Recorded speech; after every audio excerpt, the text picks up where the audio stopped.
Hello everyone, Gautam is education hub पर आप सभी का बहुत बहुत स्वागत है। उम्मीद है आप सभी अच्छे होंगे, एग्जाम की तैयारी अच्छे से जारी होगी। आज 13 अगस्त 2024 और आज की करंट अफेयर की क्लास आप लोगों के सामने।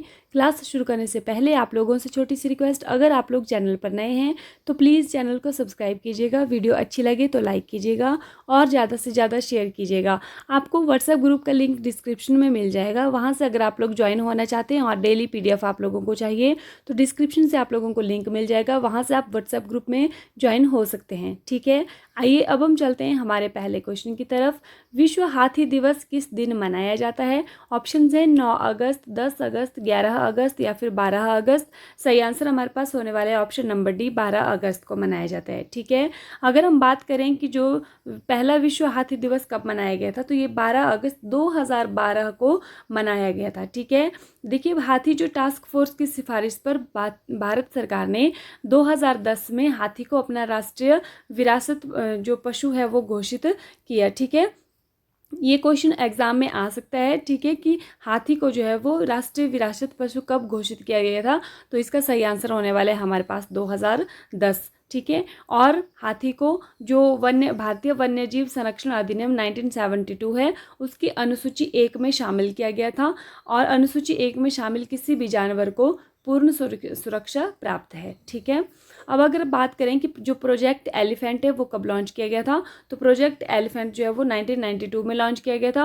और भारत सरकार ने हाथियों की सुरक्षा के लिए इस परियोजना के रूप में इसको लॉन्च किया था। ठीक है, अगर हम बात करें हाथी अभयारण्यों की तो वर्तमान में भारत की 14 प्रमुख हाथियों वाले राज्य में 33 हाथी अभयारण्य हैं। ठीक है, कितने हैं? 33 जो हैं वो हाथी अभयारण्य हैं, एलिफेंट रिजर्व है। ठीक है, 33वां हाथी अभयारण्य कौन सा है? उत्तर प्रदेश की तराई हाथी अभयारण्य 2022 में ये जो है वो अधिसूचित हुआ है।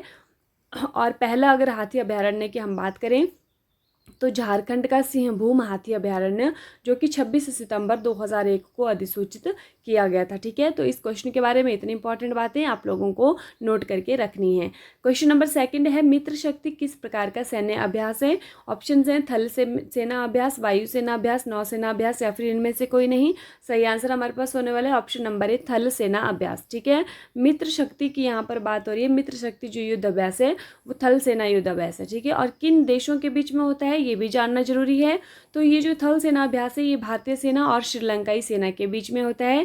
ठीक है, मतलब भारत और श्रीलंका के बीच में जो मित्र शक्ति सैन्य अभ्यास है वो आयोजित किया जाता है। ठीक है, मित्र शक्ति जो सैन्य अभ्यास है उसका 10वां संस्करण हाल ही में हुआ है, और कहाँ पर हुआ है ये भी हम लोगों को पता होना चाहिए। तो ये श्रीलंकाई जो मतलब श्रीलंका के अंदर हुआ है, भारत में नहीं हुआ है, और श्रीलंकाई आर्मी ट्रेनिंग स्कूल जो मुदुरु ओया है वहाँ पर ये इसको आयोजित किया गया है। ठीक है, अगर हम बात करें कि पहला जो मित्र शक्ति अभ्यास है, सैन्य अभ्यास कब हुआ था, तो 2012 में हुआ था। ठीक है, और अगर हम बात करें कि इस बार का जो 10वां संस्करण है मित्र शक्ति सैन्य अभ्यास का, तो उसमें भारतीय सेना की कौन सी बटालियन ने भाग लिया? क्योंकि अगर भारतीय सेना और श्रीलंकाई सेना के बीच में हो रहा है तो भारतीय सेना की तरफ से तो भी तो सेना की टुकड़ी जाने वाली है, तो कौन सी सेना ने भाग लिया? राजपूताना राइफल्स ने भाग लिया है। ठीक है, तो ये सब बातें आप लोगों को याद रखनी है इस क्वेश्चन के बारे में, मित्र शक्ति सैन्य अभ्यास के बारे में। ठीक है, और सबसे ज़्यादा इंपॉर्टेंट बात है हमारे पास ये जानना कि कौन से 2 देशों के बीच में होता है, जो कि हमने जान लिया भारत और श्रीलंका के बीच में होता है। अगर आप किसी बड़े लेवल के एग्जाम की तैयारी कर रहे हैं तो सारी बातें जितनी मैंने बताई वो आप लोगों के लिए इंपॉर्टेंट रहने वाली हैं। ठीक है, क्वेश्चन नंबर 3 है, 2024 पेरिस ओलंपिक पदक तालिका में कौन सा देश शीर्ष पर रहा है? संयुक्त राज्य अमेरिका, चीन, जापान या फिर ऑस्ट्रेलिया। सही आंसर हमारे पास होने वाला है ऑप्शन नंबर ए, संयुक्त राज्य अमेरिका। ठीक है, तो यूएसए ने जो है वो इस बार जो पेरिस ओलंपिक है 2024 के उसमें सबसे ज़्यादा जो पदक हैं वो जीत लिए हैं। दूसरे नंबर पर हमारे पास चीन है, तीसरे नंबर पर हमारे पास जापान है, और चौथे नंबर पर है ऑस्ट्रेलिया। ठीक है, अगर हम बात करें कि संयुक्त राज्य अमेरिका ने कितने पदक जीते हैं, तो संयुक्त राज्य अमेरिका ने 126 जो मेडल जीते हैं, जिनमें से कि 40 जो है वो स्वर्ण पदक हैं, मतलब गोल्ड मेडल हैं, 44 इसमें सिल्वर मेडल हैं, और 42 इसमें ब्रॉन्ज मेडल हैं। ठीक है, चाइना की अगर हम बात करें तो 91 टोटल पदक जीते हैं, दूसरे स्थान पर चीन है, 40 इसमें गोल्ड हैं, 27 इसमें सिल्वर हैं, और 24 इसमें ब्रॉन्ज मेडल हैं। जापान की अगर हम बात करें तो ये जापान जो है वो तीसरे नंबर पर है, और 45 जो है इसने कुल मेडल जीते हैं, 20 इसमें गोल्ड हैं, 12 इसमें सिल्वर हैं और 12 ही इसमें ब्रॉन्ज हैं। अगर हम हमारे देश भारत की बात करें तो भारत जो है वो कौन से स्थान पर है? 71 स्थान पर। वेरी वेरी इंपॉर्टेंट क्वेश्चन आपको मतलब एग्जाम में अभी ओलंपिक जो है वो हाल ही में रिसेंटली में खबरों में रहे हैं, हाल ही में आयोजित हुए हैं, इसीलिए बहुत ही ज़्यादा इंपॉर्टेंट है कि आपके एग्जाम के लिए आप लोगों को ये पढ़ना बहुत ज़्यादा ज़रूरी है। तो भारत का कौन सा स्थान है? 71, 71वां स्थान है। भारत को कितने पदक मिले हैं? भारत को मिले हैं 6 पदक कुल, और जिसमें से कि 0 है गोल्ड मेडल और 1 है हमारे पास सिल्वर मेडल और 5 हैं हमारे पास ब्रॉन्ज मेडल। ठीक है, अब देखिए अंतर्राष्ट्रीय युवा दिवस किस दिन मनाया जाता है? ऑप्शन हैं 10 अगस्त, 11 अगस्त, 12 अगस्त या फिर इनमें से कोई नहीं। सही आंसर हमारे पास होने वाला है ऑप्शन नंबर सी, 12 अगस्त को। इंटरनेशनल जो यूथ डे की हम बात कर रहे हैं तो ये 12 अगस्त को मनाया जाता है। अगर हम बात करें राष्ट्रीय युवा दिवस की तो राष्ट्रीय युवा दिवस जो होता है वो 12 जनवरी को मनाया जाता है और स्वामी विवेकानंद जी की जयंती के उपलक्ष्य में जो है ये मनाया जाता है। ये भी आप लोगों को ध्यान रखना है। अब देखिए 12 अगस्त को 2 दिवस हमने पढ़ लिए, एक तो अंतर्राष्ट्रीय युवा दिवस और दूसरा राष्ट्रीय हाथी दिवस। ठीक है, तो आपने क्या समझ के चलना है कि जो अंतर्राष्ट्रीय युवा है वो हाथी के समान है। ठीक है, इस तरह से आप लोग को रिलेट कर सकते हैं, आप लोगों को याद रह जाएगा। लेकिन ये यहाँ पे कन्फ्यूज़न नहीं होना चाहिए 12 अगस्त और 12 जनवरी में, क्योंकि जनवरी में जो है राष्ट्रीय युवा दिवस मनाया जाता है और वो स्वामी विवेकानंद जी की मतलब जयंती के उपलक्ष्य में मनाया जाता है। तो ये भी आप लोगों को पता होना चाहिए। ठीक है, क्वेश्चन नंबर 5 है, हाल ही में पीएम मोदी द्वारा लॉन्च कल्पा सुवर्ण और कल्पा शताब्दी किस्म का संबंध किससे है? मतलब किस चीज़ की किस्में है ये कल्पा सुवर्ण और कल्पा शताब्दी? चावल, मक्का, नारियल या फिर इनमें से कोई नहीं। सही आंसर हमारे पास होने वाला है नारियल। ठीक है, ये जो कल्पा सुवर्ण है ये बौनी किस्म है। हाल ही में पहले भी हमने पढ़ा है, ये मुझे याद नहीं आ रहा है कौन से महीने के करंट अफेयर में हमने पढ़ा है, लेकिन हमने पढ़ा है कि कल्पा सुवर्ण जो नारियल की बौनी किस्म है कि हमने पढ़ा था। ठीक है, और कल्पा शताब्दी जो है ये लंबी किस्म है। ठीक है, ये लंबे रूप में होती है और ये बौने रूप में होती है। तो ये नारियल की किस्में हैं, ये आप लोगों को पता होना चाहिए। हाल ही में मंदिर में मूर्ति को जीवित व्यक्ति के रूप में किसने मान्यता दी है? तो सुप्रीम कोर्ट ने दी है, मद्रास हाई कोर्ट ने दी है, गुवाहाटी हाई कोर्ट ने दी है या फिर इनमें से कोई नहीं। सही आंसर हमारे पास होने वाला है मद्रास हाई कोर्ट। ठीक है, मूर्ति को जीवित व्यक्ति के रूप में माना है इन्होंने कहा है कि मूर्ति मंदिर के अंदर जो मूर्ति है वो भी एक जीवित व्यक्ति है, तो इसलिए मंदिर को बंद नहीं रखना है, मंदिर को खुला रखना है और मंदिर में मूर्तियों की जो पूजा अर्चना है उसका जो भी मतलब प्रोसेस होता है पूजा वगैरह का वो आपने अच्छी तरह से करना है। ठीक है, तो अभी हाल ही में मद्रास हाई कोर्ट से जुड़ा हुआ एक और भी हमने क्वेश्चन पढ़ा था, अगर आप लोगों को याद हो तो, कि धारा 77A को जो है वो क्या कह दिया था? असंवैधानिक करार इन्होंने घोषित किया था। किसने? वो भी मद्रास हाई कोर्ट ने किया था। ठीक है, नेक्स्ट क्वेश्चन नंबर 7, हाल ही में मानव हाथी संघर्ष को कम करने के लिए हाथी ऐप किसने विकसित किया है? केरल, कर्नाटक, असम या फिर इनमें से कोई नहीं। सही आंसर हमारे पास होने वाला है ऑप्शन नंबर सी, असम। ठीक है, तो कौन से किसने किया है? असम ने किया है। किस लिए किया है? मानव हाथी संघर्ष को कम करने के लिए किया है। कि मानव हाथी संघर्ष क्या समझते हैं आप इससे? कि जैसे हाथी हैं, अब वो जंगल से निकलते हैं। ठीक है, तो जंगल से निकलते हैं, कभी बस्ती में आ जाते हैं, तो उसमें क्या होता है कि वो इंसानों के लिए भी सही नहीं होता है, कभी कभी उस नुकसान जो है बहुत उठाना पड़ता है। तो इसके लिए इन्होंने ऐप लॉन्च किया है कि जैसे ही अगर मान लीजिए हाथी जो है वो बस्ती की तरफ आ रहा होगा, बस्ती में एंटर कर रहा होगा, तो वहाँ पर आपको अलार्म बज जाएगा जिससे कि आपको ये पता चलने वाला है कि हाथी जो है वो बस्ती में आने वाला है। तो आप लोग अपनी सिक्योरिटी जो है वो मतलब पहले ही कंफर्म करके चल सकते हैं। ठीक है, नेक्स्ट है, हाल ही में MS स्वामीनाथन पर्यावरण संरक्षण पुरस्कार से किसे सम्मानित किया गया है? ऑप्शंस हैं विक्रम मिश्री, संजय शुक्ला, अनंत दर्शन शंकर या फिर इनमें से कोई नहीं। सही आंसर हमारे पास होने वाला है ऑप्शन नंबर सी, अनंत दर्शन शंकर। ठीक है, कौन सा पुरस्कार इनको दिया गया है?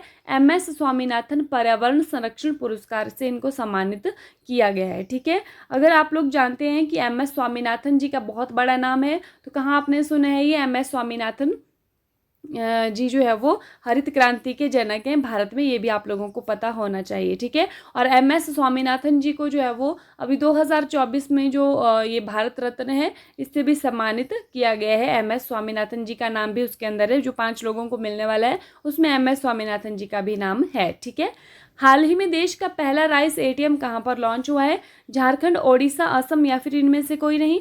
सही आंसर हमारे पास होने वाला है ऑप्शन नंबर बी, ओडिशा। ठीक है, राइस एटीएम मतलब चावल एटीएम। एटीएम जैसे पैसे निकलते हैं ना एटीएम से, वैसे ही एटीएम से चावल निकलने वाले हैं और 24/7 जो है इसकी सर्विस रहने वाली है। अगर आप लोगों के पास आपका राशन कार्ड है तो वहाँ पे राशन कार्ड लेके आपको जाना है वहाँ पे उस एटीएम में। वहाँ पर आप लोगों को अपना जो भी है वो एंटर करना है, अपना जो नंबर वगैरह है।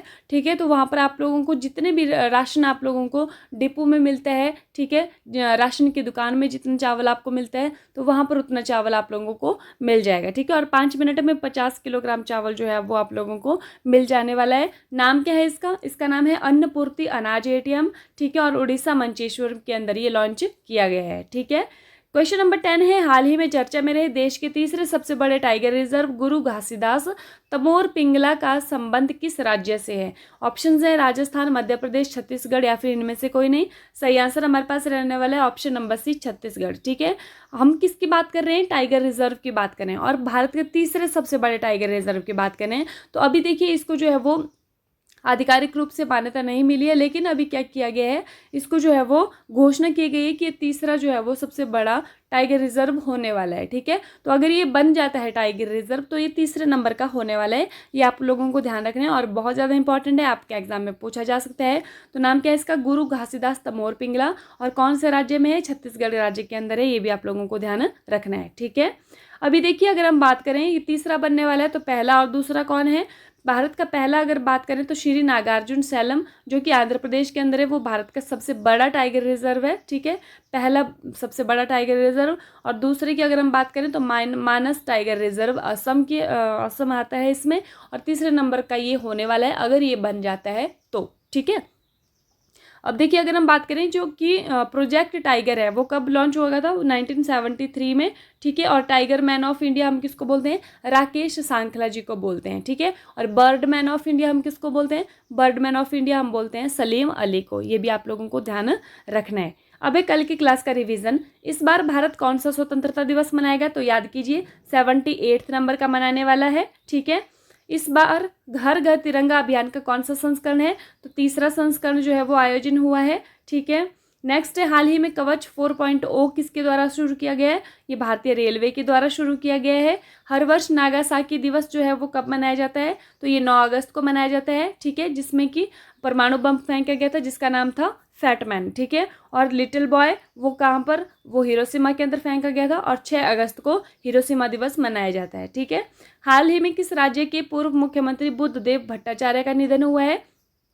कहाँ के थे ये? पश्चिम बंगाल के ये जो है थे पूर्व मुख्यमंत्री थे। ठीक है, आरबीआई ने कर भुगतान के लिए यूपीआई सीमा बढ़ाकर कितने रुपए प्रति लेन देन की है? तो ये 5 लाख कर दी है। ठीक है, पहले इसकी लिमिट 1 लाख थी। हाल ही में किस भारतीय नेता को तिमोर लिस्ते के सर्वोच्च नागरिक पुरस्कार grand collar of order of Timor Leste से सम्मानित किया गया है? तो हमारी जो राष्ट्रपति हैं महामहिम भारत की द्रौपदी मुर्मू जी, इनको किया गया है सम्मानित। ठीक है, तो इनको अभी कौन कौन से देश के मिल गए हैं? एक तो इनको सूरीनाम का पहले ही मिल चुका है, अभी जो यात्रा पर गई थी तो फिजी का भी वहाँ पे मिला है और तिमोर लिस्ते का भी मिला है। ठीक है, ये आपको ध्यान रखना है। और दिल्ली इसकी राजधानी है। ग्रीष्मकालीन ओलंपिक में पदक जीतने वाला सबसे कम उम्र के भारतीय कौन है? तो अमन सहरावत हैं। कुश्ती में इन्होंने जीता है ये 57 किलोग्राम जो स्पर्धा है। ठीक है, इसमें इन्होंने जीता है। भारतीय वायुसेना के किस लड़ाकू विमान ने उदार शक्ति अभ्यास 2024 में भाग लिया? तो सुकोई 30 MKI इसका नाम है। ठीक है, और ये जो उदार शक्ति अभ्यास है कौन कौन से इसमें देशों के बीच में हुआ है? भारत और मलेशिया के बीच में हुआ है। ठीक है, हर वर्ष विश्व शेर दिवस कब मनाया जाता है? तो ये 10 अगस्त को मनाया जाता है। ये भी आप लोगों को ध्यान रखना है। हाल ही में, अब ये लास्ट वीडियो का क्वेश्चन का आंसर है, हाल ही में असम राइफल्स के डीजी का पदभार किसने संभाला है? ऑप्शंस थे आपके पास विकास लखेरा, संजय शुक्ला, प्रीति सूदन या फिर इनमें से कोई नहीं। सही आंसर आप लोगों ने दिया है, जिन ने दिया है तो सही आंसर कमेंट किया है। उनका जो सही आंसर था वो था विकास लखेरा जी। ठीक है, कहाँ के? असम राइफल्स के डीजी का जो पदभार इन्होंने संभाला है। अब आज के क्वेश्चन की तरफ हम चलते हैं। भारत के लिए अपना आखिरी अंतर्राष्ट्रीय मैच खेलने वाले PR श्रीजेश ने हाल ही में किस खेल से संन्यास लिया? ऑप्शंस आपके पास हैं हॉकी, क्रिकेट, बॉक्सिंग या फिर इनमें से कोई नहीं। आप लोगों को कमेंट करके बताना है कि कौन से जो मैच से इन्होंने जो कौन सा खेल है वहाँ से ये संबंध रखते हैं। ठीक है, तो आप लोगों को अगर इनके बारे में कुछ और भी पता हो तो प्लीज़ वो भी कमेंट कीजिएगा, क्योंकि आप लोगों के जरिए हम भी कुछ नई बातें जान सकते हैं। ठीक है, तो क्लास आपको कैसे लगी प्लीज़ कमेंट में ज़रूर बताइएगा। और ये व्हाट्सएप ग्रुप का लिंक आप लोगों को डिस्क्रिप्शन में मिल जाएगा। मैंने पहले भी कहा है वीडियो के शुरू में कि अगर आप लोगों को ज्वाइन होना है तो वहाँ से आप ज्वाइन हो सकते हैं, और वहाँ से आप लोगों को PDF मिलने वाला है। ठीक है, तो thank you and have a nice day. आज की क्लास यहीं समाप्त होती है। खुश रहिए, अपना ख्याल रखिए और अपनी तैयारी को डे बाय डे मजबूत रखिए।